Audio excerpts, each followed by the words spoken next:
Patay ang isang high-value individual na sangkot umano sa iligal na droga matapos makipagpalitan ng putok sa mga operatiba ng Philippine National Police sa ikinasang bypass operation sa Maguindanao del Norte, kung saan nasamsam ang tinatayang 1.7 milyong pisong halaga ng hininalang shabu. Patrolwoman Angela Bandarlipe sa report.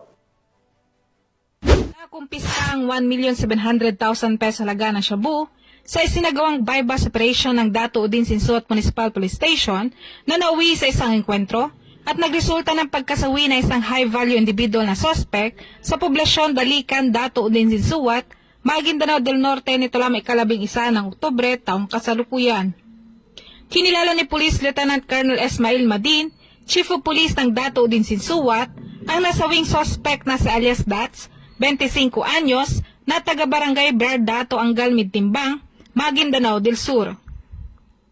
Bandang alas 2:50 ng tanghali, nang nasabing petsa na isagawang pinagsanib na pwersa ng mga tauhan ng 2 MPS at mga personahe ng Maguindanao del Norte PPO, ang naturang operasyon na nauwi sa enkwentro matapos makipagpalitan ng putok ng baril ang mga sospek sa mga operatiba ng matunugan ng sinasagawang operasyon.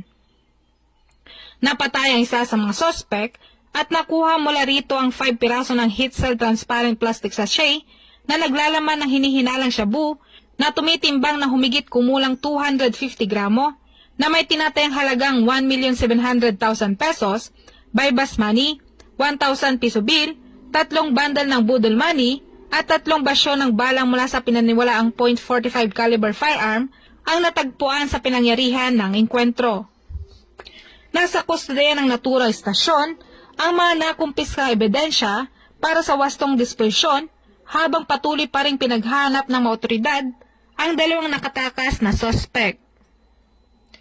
Muling pinagtitibay ng Police Regional Office Bangsamoro Autonomous Region sa pamumuno ni Police Brigadier Jason C. D. Guzman, Regional Director ng ProBar, ang kanilang dedikasyon sa mas pinagtinang kampanya laban sa illegal na droga at nanawagan sa publiko na manatiling mapagmatsyag at makipagtulungan sa mga otoridad upang mapanatiling ligtas ang komunidad ng Bangsamoro. Mula rito sa Rio ng Bangsamoro, ako ang iyong PNN correspondent, Patrolwoman Angela Bandarlipe, alagad ng batas, tagataguyod ng Balitang Pulis.